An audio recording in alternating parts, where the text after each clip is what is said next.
King Slime is a production of iHeart Podcasts and Heirloom Media. All right. Superior Court, Fulton County Jail session. Chief Judge, you're going to be presiding. Full come order. All right, good morning, ladies and gentlemen. Please proceed. It's Tuesday, November 7th, Election Day. But instead of getting up early to vote for local school board candidates, our team has gotten all gussied up for court. Good morning, counsel. Mr. Parties. We're here on the record in the matter of the state of Georgia versus Khalif Adams et al. In 22 U.S. Things look a little different from when the YSL trial started 10 months ago. For one thing, even though the trial is still called Georgia versus Khalif Adams, who was listed first alphabetically, is no longer a co-defendant. His case was severed from the RICO trial after prosecutors filed a motion claiming his lawyer could no longer represent him because of her impending parental leave. In other words, they found out she was pregnant. Same thing happened with Tunquarius Mender. Other YSL co-defendants have pleaded guilty in exchange for reduced sentences. And still others were severed because of alleged misconduct in jail, and in one case, untreated mental illness. Of the 28 defendants who were once crammed into the wood-paneled walls of this courtroom with their legal teams, just 6 remain. Mr. Stillwell, Mr. Sharp, good morning. Shannon Stillwell, Mr. Williams and Mr. Steele. Jeffrey Williams, a.k.a. Young Thug. Mr. Kendrick and Mr. Morningside. Diamante Kendrick, a.k.a. Yak Gotti. Mr. Huey and Mr. Matthews. Marquavius Huey. Mr. Nichols, Mr. Harvey, and Mr. Marvius Nichols. Mr. Ryan, Mr. Steve And Rodalius Little Rod Ryan. The proceedings have run non-stop since January, but it's been a minute since we've been in the courtroom, because a while back, we were kicked out. Despite having a valid Rule 22, a document signed by the judge that grants us permission to sit in the courtroom and cover the trial, we have been barred from entering. So we've sued to fight our way back in. Okay, the next matter the court will take up, I have scheduled the media non-party motion for access to courtroom proceedings. So, on behalf of George Chidi, Tommy Andrews, Christina Lee, and Sylvia Mulsney, the non-media parties as their counsel will represent. Yes, Your Honor. Now, if you can come forward to remind me.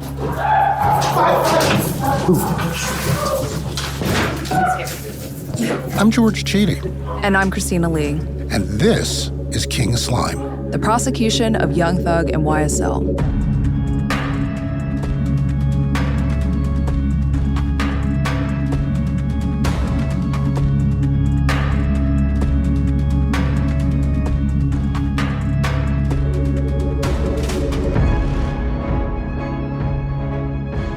Fulton County Courthouse in downtown Atlanta feels like the center of the RICO universe right now. It was a busy day at the Fulton County Courthouse as dozens of activists faced a judge for the first time. The day before a hearing, across the building in courtroom 4E, 61 defendants were formally charged with domestic terrorism for their efforts to stop the construction of a $90 million police training facility in Atlanta that protesters call Cop City, kicking off the largest trial against environmental protesters in American history.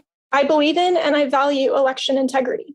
1 week earlier, Jenna Ellis became the 4th defendant to plead guilty in the RICO trial against former President Donald Trump and 18 others accused of interfering with the 2020 presidential election. Ellis pleaded guilty to 1 count of aiding and abetting false statements in writing.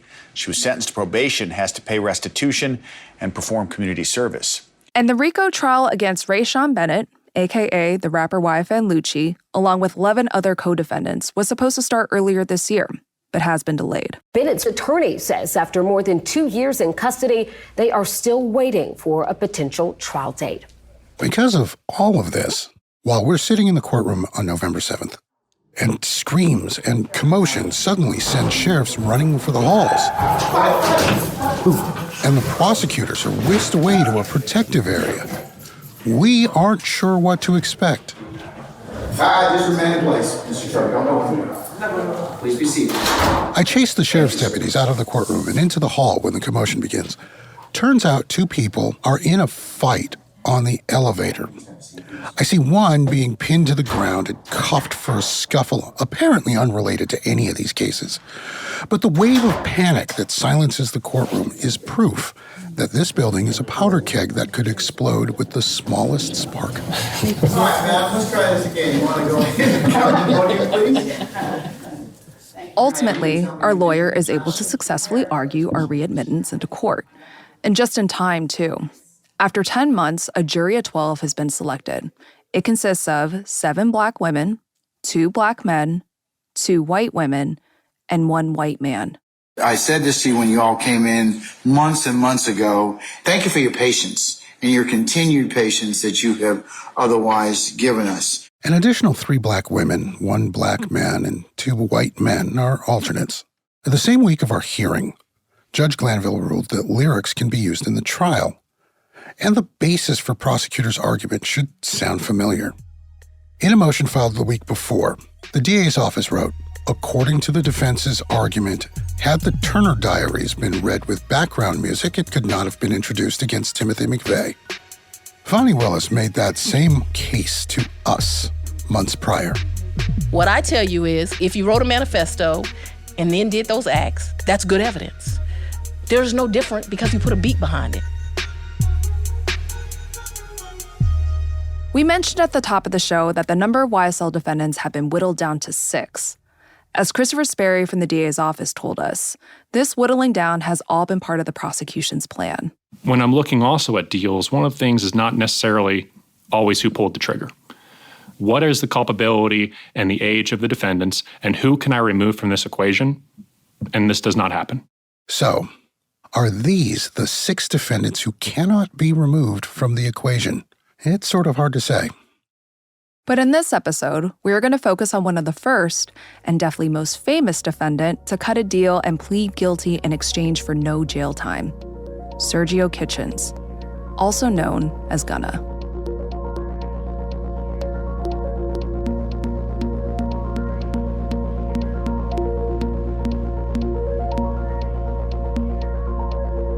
In December 2022, just hours after Gunna negotiated a plea deal that led to his release from Fulton County Jail, a video of exactly how that negotiation went down leaked on social media.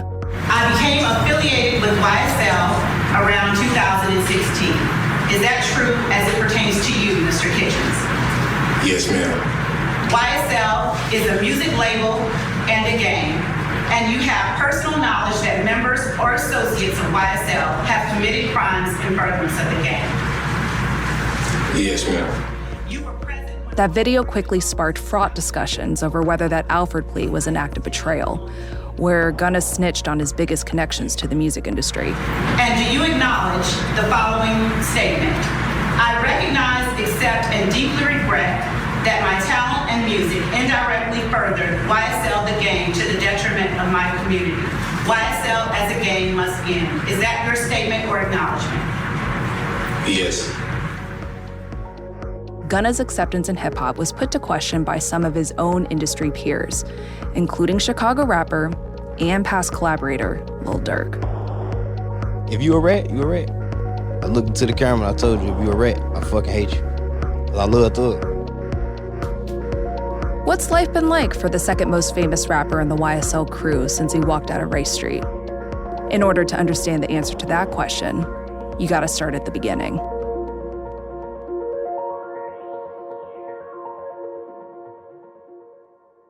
In August 2018, an editor from hip-hop magazine XXL reaches out, asking if I will write a profile on Gunna. Music journalists were curious to learn more about this rap newcomer, who many first heard on the song Floyd Mayweather from Young Thug's 2016 album, Jeffrey. Cash out on that whip, I want no rent. VVS is hit off that G-Star V-neck. All of a sudden, Thug sounded kind of weird. And then I came to figure out that there was a feature on it. It wasn't Thug, it was Gunna. That's Atlanta-based music journalist Joshua Robinson. I met him through our mutual friend Yo, co-founder of documentary studio Rap Portraits. I thought the name was kind of silly. And I also feel like his rap style was Thug Light. I got the real Thug. And he wasn't as, eclectic as Thug to me. Like, he wasn't doing the same kind of runs, and he wasn't necessarily as experimental. Journalists like Yo and Joshua would argue that the biggest testament to Young Thug's growing influence on rap was Gunna himself. So a lot of the young artists who had huge success, I would say, in the late 2010s, right on the cusp of 2020, I would argue that they're all Young Thug's kids. From vocal inflections, from even the howling and just the crazy stuff that Young Thug would do with his voice, you could see that kind of emulated. Everyone kind of bit little pieces of it. The comparison makes sense. They're both byproducts of Atlanta's South Side, and they shared a mentor in Keith Troop, who Gunna told me was an uncle-like figure in the community. Thug and Gunna met during the making of a music video released in 2016 for a song that Young Thug made in Troop's honor. Looking at the music video now, you'd think that Young Thug and Gunna were old friends. In the first scene featuring the two of them, they look at each other knowingly before they hit the dab, a popular Atlanta-made dance move at the time. A couple months after the King Troop video drops, Young Thug would release Jeffrey. And that fall of 2016, Gunna releases his first mixtape as a YSL Records artist, called Drip Season. There's maybe a handful of times on that project where Gunna speaks to life on the streets. The most overt reference is in the intro song, Out of Sight, Out of Mind.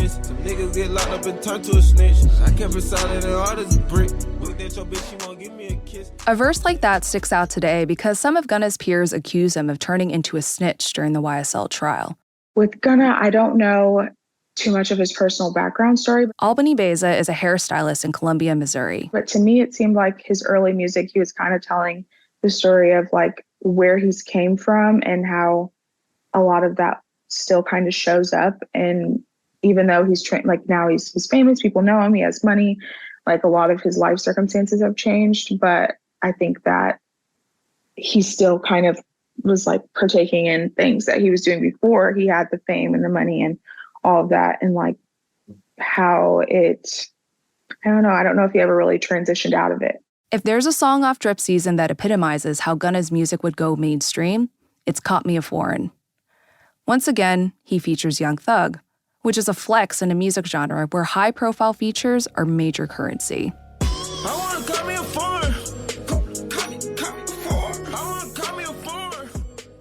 But he also speaks directly to his biggest interest as a rap artist, which isn't necessarily the hardship and hustle that drives a lot of hip-hop songs, but the rewards of such hard work. So in Sold Out Dates and Ready, he's talking about a lot about the fame that he's had. But those two first came to my mind of some of his older music where he was just talking about the new lifestyle changes that he has.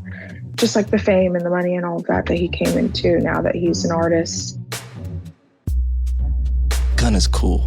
I'll give it that. As far as doubling down on a lifestyle rap that I think is accessible, he made Thug style way more accessible to ears that thought Thug was a little bit more of a train wreck. Gunna's kind of like a Maybach. He want to be a foreign car for real. He want to have the foreign drip. There's no good way for me to explain what drip means in this hip-hop context without sounding like I'm approaching my 40s. So I'm gonna quote Gunna. He defined drip to Billboard magazine as essentially the designer clothes he wears. How he, quote, might wear a $10,000 outfit on a weekend. At the time, Gunna was helping repopularize drip as hip-hop slang. If Young Thug concerned himself most with testing the limits of his elastic rap voice and being the driving artistic force behind Young Stoner Life Records. With Young Thug, I hear him a lot in features and I just can't understand him. I feel like he doesn't articulate and there's no charisma to his voice. Then Gunna seemed to thrive most off being a trendsetter, showing how the label could become a mainstream phenomenon. Gunna's voice is just it's just attractive to me.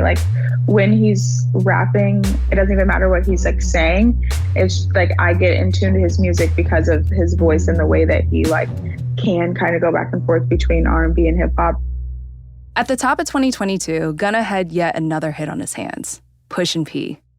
To rock along with the song is to pretend that you're in the know with Gunna, Future, and Young Thug on what that means, which is what brands like IHOP did when they sent out branded tweets like, "We're always pushing pancakes." It was news to some, myself included, that the P stood for positivity, as Young Thug's lawyer, Brian Steele, argued during opening statements in November 2023. And what you'll learn is that Jeffrey just released, with Sergio Kitchens, performed known as Gunna, a song that is wildly popular. It's around the globe. It's called Pushing P. And it's positivity. It means any circumstance you're in, if you think positively about something, you can make it through. You're pushing positivity. You're pushing P. The Washington Post described this desperation to be as hip as Gunna, like this. Quote, "You could feel the song becoming uncool on your skin."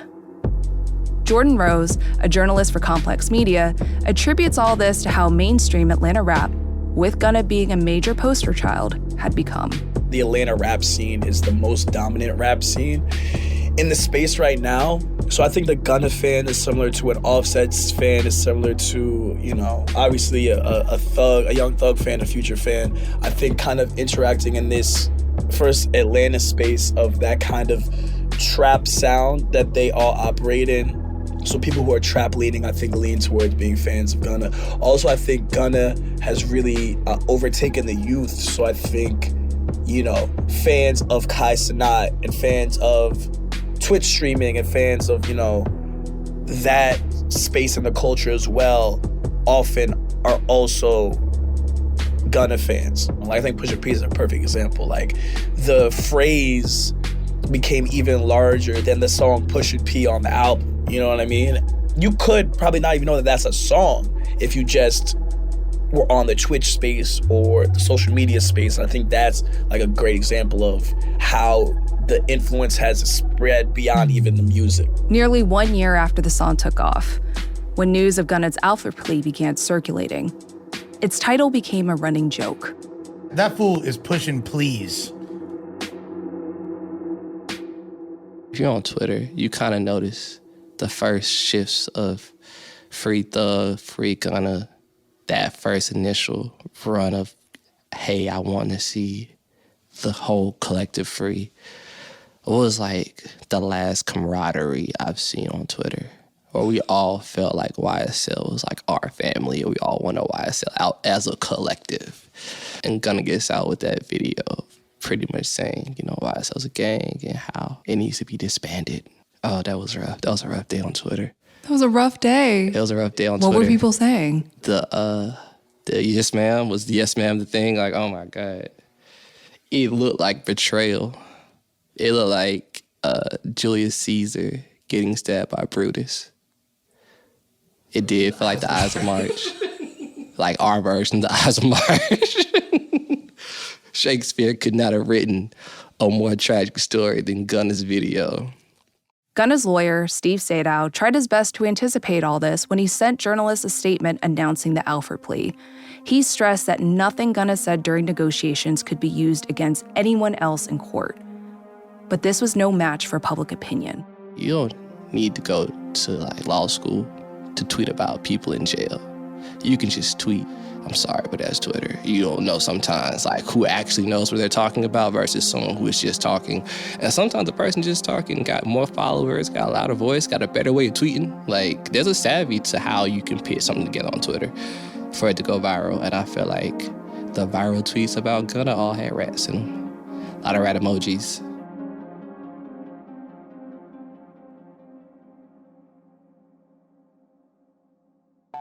It's September 9th, 2023.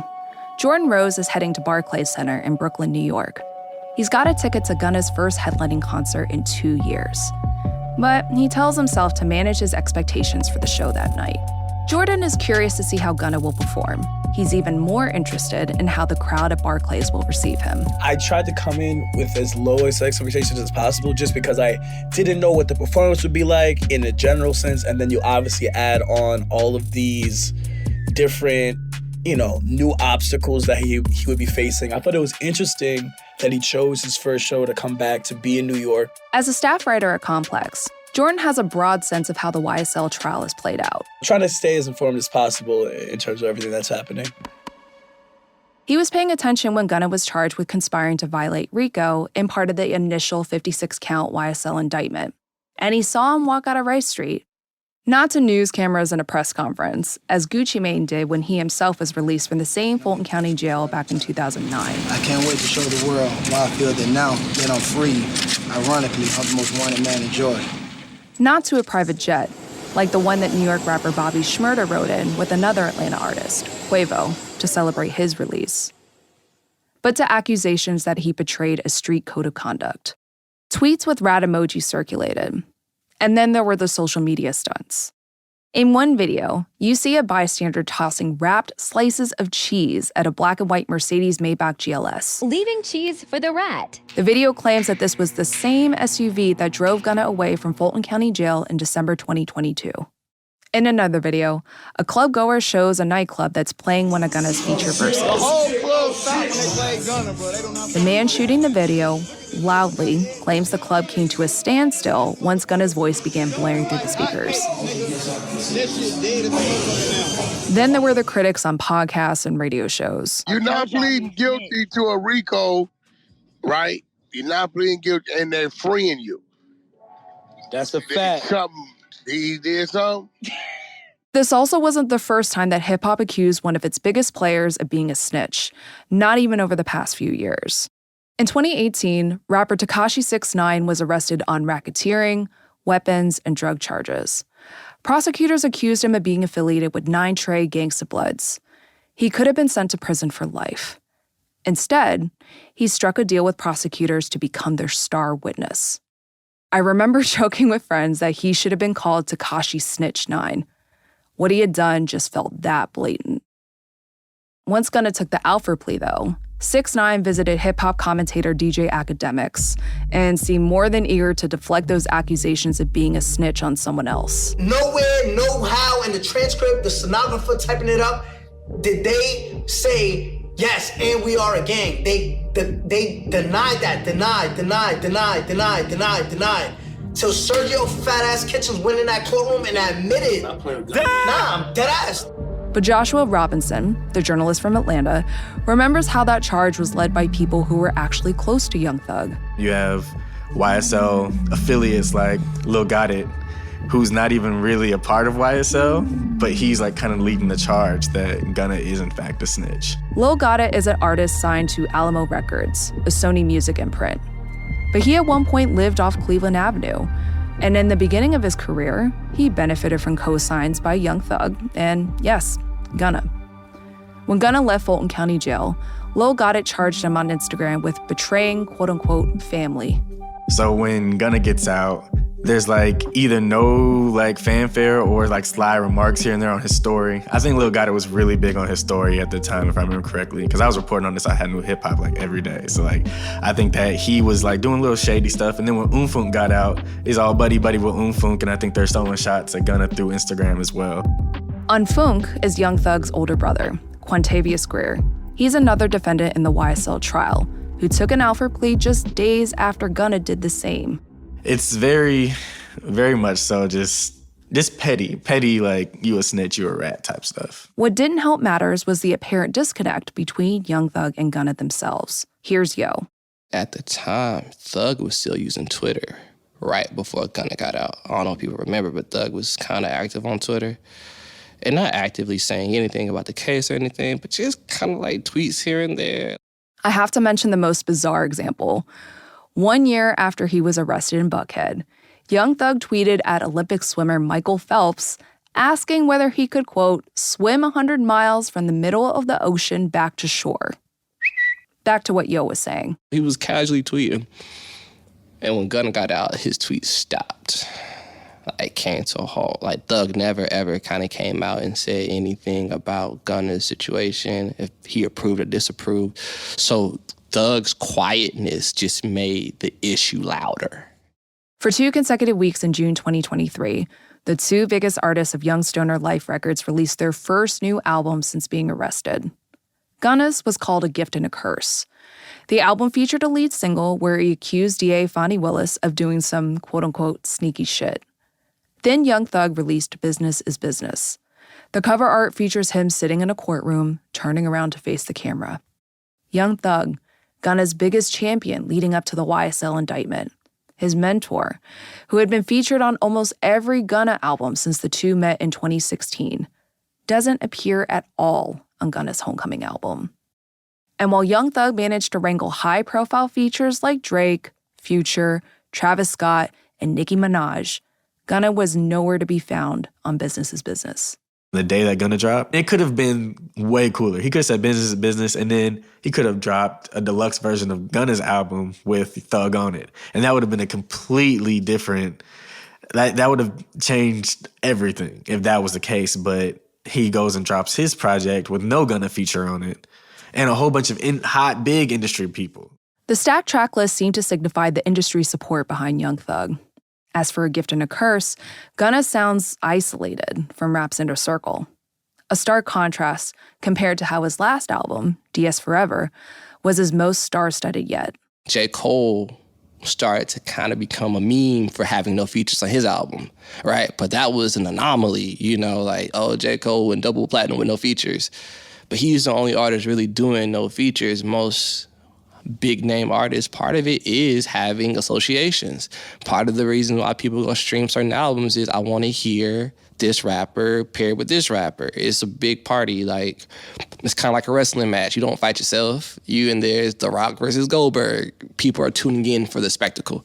And I feel like features gave rap a spectacle that you don't see in other genres. Other rock bands don't really cross-collaborate like that. But in hip-hop, you can take a Future and you pair them with a Drake and you can have a diamond record because you put these two rappers together on a record that just sounds amazing. Like, you got so used to seeing Gunna in collaboration, did a whole tape with Lil Baby.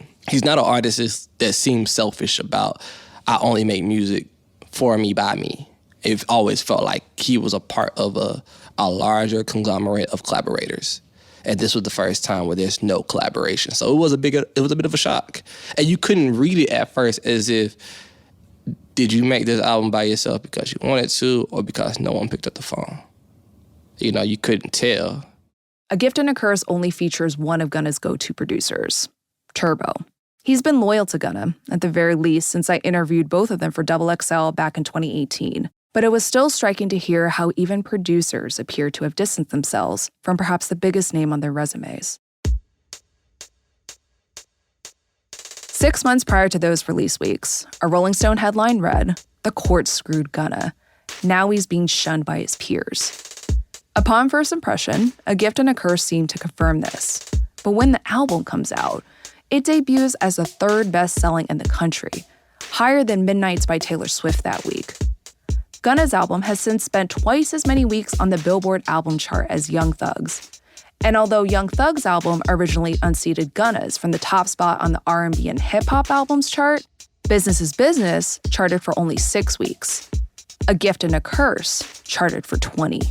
The music was so strong by itself, it's like, it didn't feel like Gunna need y'all. Y'all might need Gunna.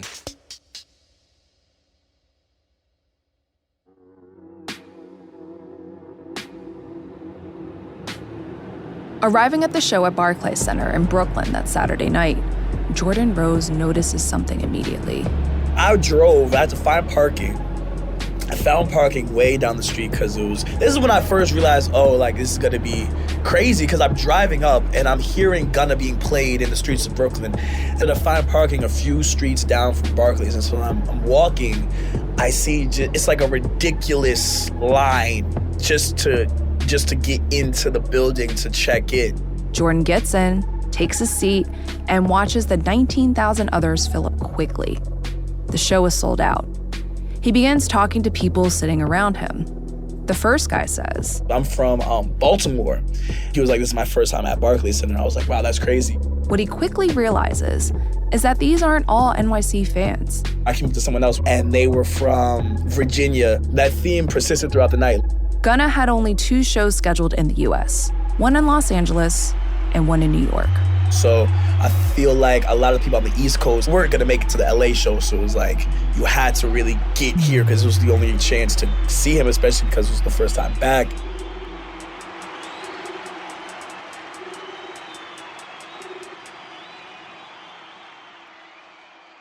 How has Gunna been able to outsell Young Thug this year? You could chalk up that initial chart performance to overall curiosity, if not anticipation of what he'd have to say after being jailed since May 2022.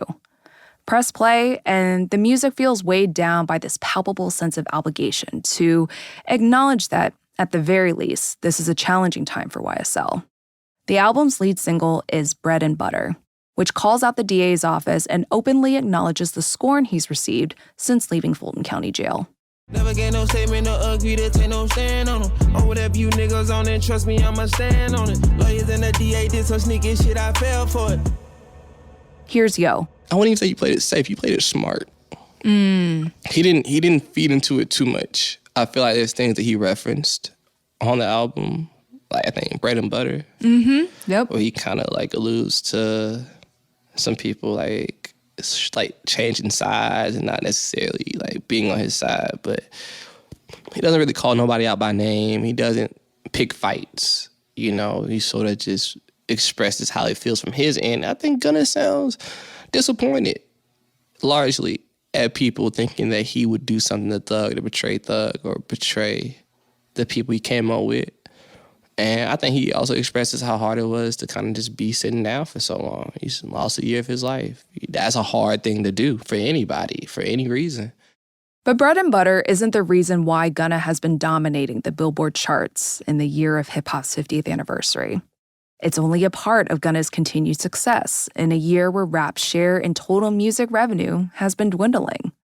The real reason is a single that came after Bread and Butter, a lifestyle anthem called Fuck You Mean. Here's Joshua Robinson. I was talking to my little bro who I was just talking about, who's like younger than me. When it came out that Gunna was released and he took the plea deal, man, he was heartbroken. He was like, "Oh man, he's a rat, he a snitch, all that." When I tell you, he bumps this way more than I do. Like, and I was just talking to him yesterday, but I was like, "Why do you listen to it?" And he was like, "He slid." And it's like, it's just that simple to him. And he was saying that you can't ignore the talent. And I was like, "But isn't he a rat?" He's like, "Oh yeah, he's definitely a rat.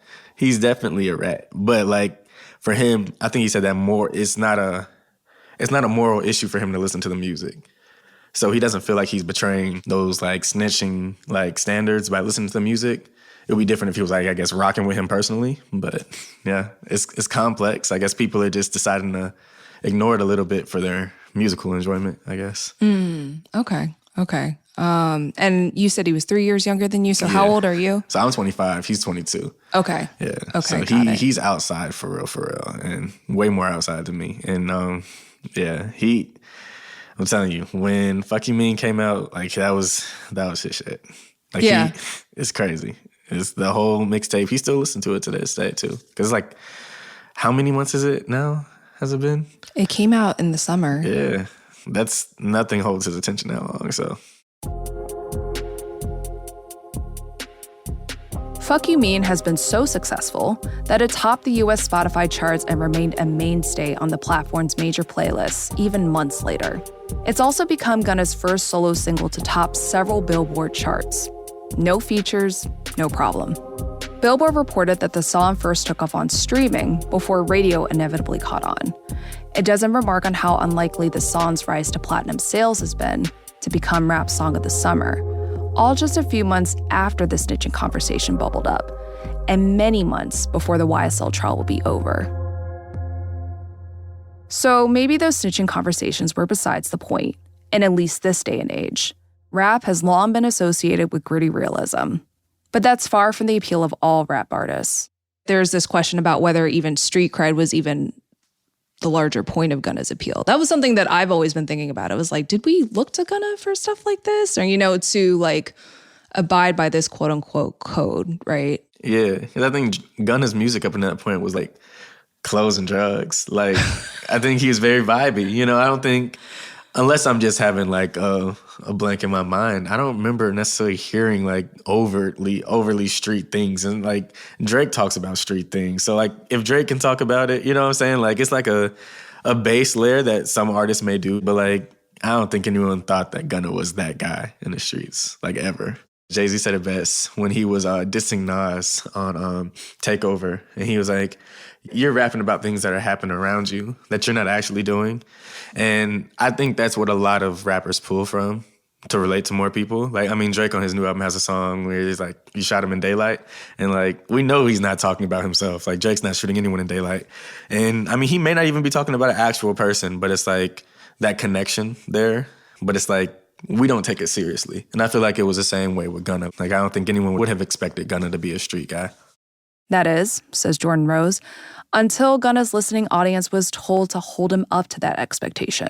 In terms of like his widening fan base, people only cared about what they were suggested to care about. As hip hop has gone into this space and Gunna's fans intersect with like Twitch streaming fans, intersect with general cool kid slang fans, I think if you heard from one of your favorite streamers that Gunna's a snitch, you're going to think he's a snitch, even if you don't fully understand what that means or the street politics that are behind that label. But then you have a whole other group of rap fans who are like, yo, don't like this guy because he's a rat and rats are bad. And they don't really know the full context behind that, but they're told by somebody that they like and follow believes that, so they believe that as well. With hip-hop still being a commercial force on TikTok especially, Yo says Gunna's lifestyle raps can serve as his aspirational soundtrack for all walks of life. Twitter is a space where you want to be your most authentic self. Like, authenticity has value there. And also, there's credos and rules that people might want to, like, establish. That means you're authentic, right? Or you're really about what you say. You really stand on business in this kind of way. On TikTok, man, people want to make cute videos. People want to laugh. People want to, like, enjoy a sound, right? They might not even associate this clip with a Gunna or with the rapper. You know, they might not associate this with a person's life and lifestyle. On Twitter, it's like if you post Gunna, you condone everything Gunna has done. On TikTok, it's like you can associate with a 40-second clip and move on to the next thing. On TikTok, Fuck You Mean has become the unofficial soundtrack for white kids feeling themselves on camera and doing Romanian deadlifts at the gym. I never thought Gunna was gym rap music. I never thought he was for the folks in the gym, you know, where the only drip is sweat. Like, I never thought that's what you play Gunna. But most notably, the song also sounds like the before times, a time when whatever Gunna was doing was always trending. More specifically, a time before the YSL trial. If you only lived on the internet, the successful year that Gunna has had would sound impossible. The rap fans who endorse street codes that they've never had to live by crucified him for taking a plea deal, and the rappers who may have made the same decision in his position turned their backs on him. Even though it looked like the rap world betrayed Gunna, his talent and loyal fan base proved that hip-hop is so much bigger than the narratives on Twitter.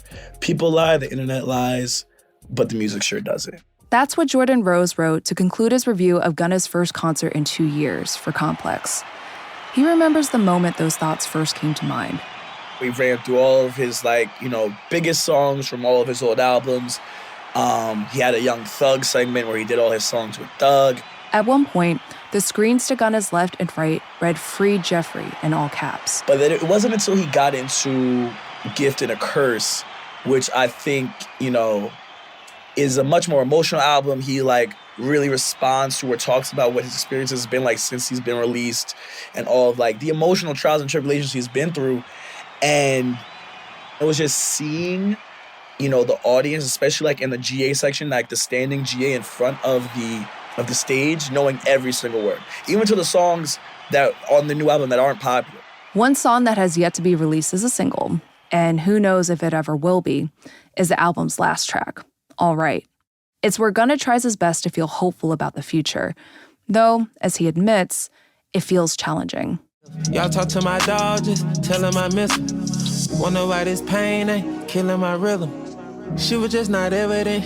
I didn't use the common sense. Lost away anonymous, she eat me up on hella sick. This is about as confessional as Gunna has ever been in his career. Jordan says that the crowd at Barclays Center was ready to receive him at his most vulnerable. It was like a cathartic experience. It felt like a cathartic performance for him.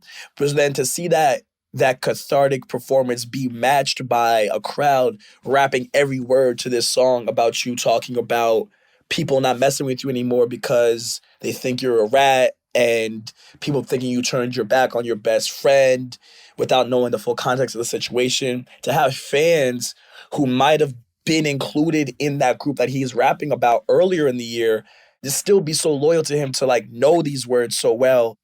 You know, people realize that they care about the music more than they do these street politics that they don't actually live by, but they want to kind of act like they do for the timeline. That was really the moment that solidified for me that the music can really overpower any of the narratives that Twitter may have. Since its release from Fulton County Jail, Gunna has been spotted in Beverly Hills more than Atlanta. From damn near the beginning of his music catalog, he's long fantasized about hanging out on the West Coast. Here's another snippet from Caught Me a Foreign, his 2016 track featuring Young Thug.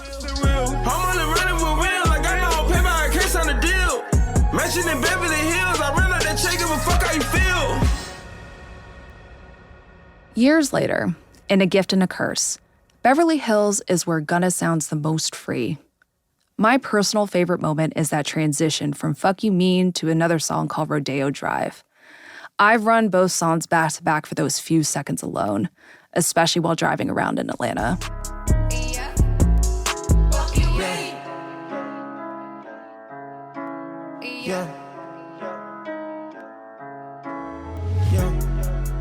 And I imagine this would have been my favorite moment to see live at Barclays. In the context of the album, the beat switch feels like a flash forward to a time when the YSL trial is some distant memory. When Gunna performs this at Barclays, he wears a custom winged and feathered top with matching woolly trousers. As Fuck You Mean winds down, though, Gunna removes his top, revealing his bare chest underneath. On cue with the beat switch, there are pyrotechnics. The crowd moshes in sync, phones recording, and Gunna starts skipping. He's light on his feet.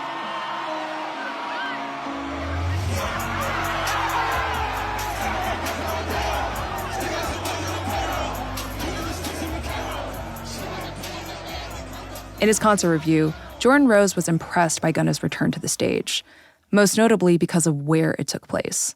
To come out on the other side and have such a successful show in New York, not even Atlanta, I think that was also the biggest thing of like it not even being in his home state. It could have very easily just been a dud.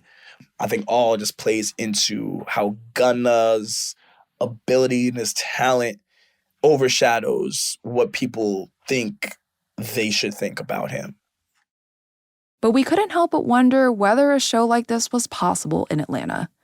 My journalist colleagues here say it would have likely been too risky. They said a DJ played a song in the club that was a Gunna record and everyone stopped dancing. I don't know if that was true or not.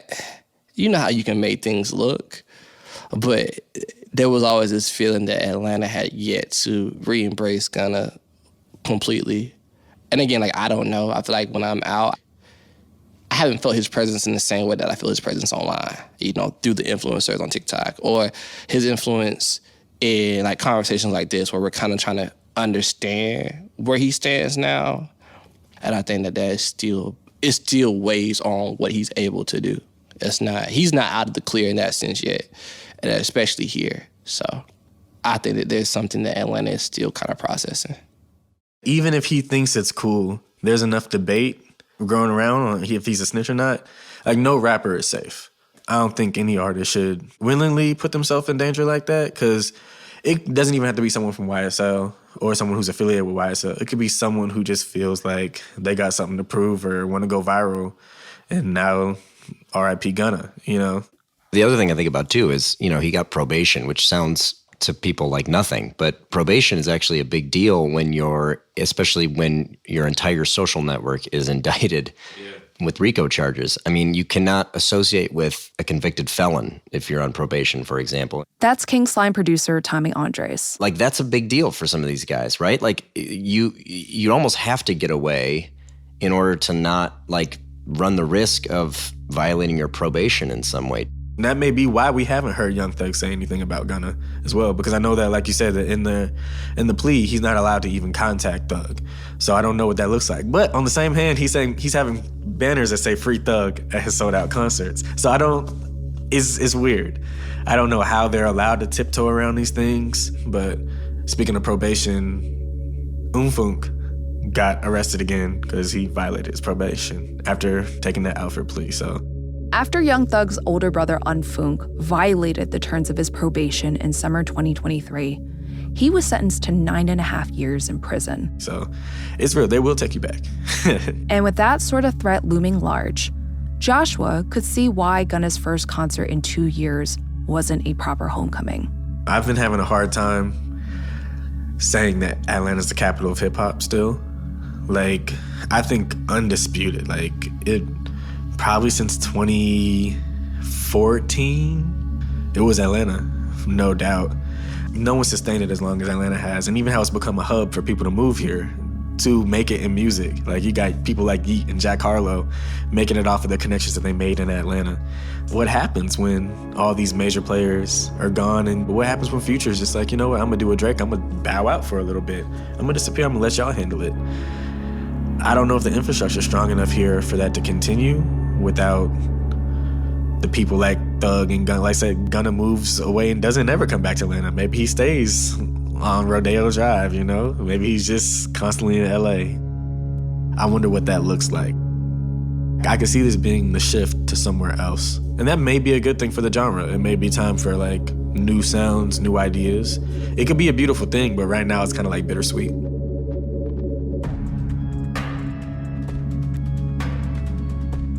King Slime is a production of iHeart Podcasts and Heirloom Media. It's written and produced by George Cheedy, Christina Lee, and Tommy Andres. Mixing, sound design, and original music by Evan Tyre and Taylor Chacoin. The executive producer and editor is Tommy Andres. Our theme music is by Done Deal. Special thanks to Tyler Clay. And to the Atlanta news outlets 11 Alive, WSB-TV, Atlanta News First, and Fox 5. For more shows from iHeart Podcasts, visit the iHeart Radio app, Apple Podcasts, or wherever you get your podcasts.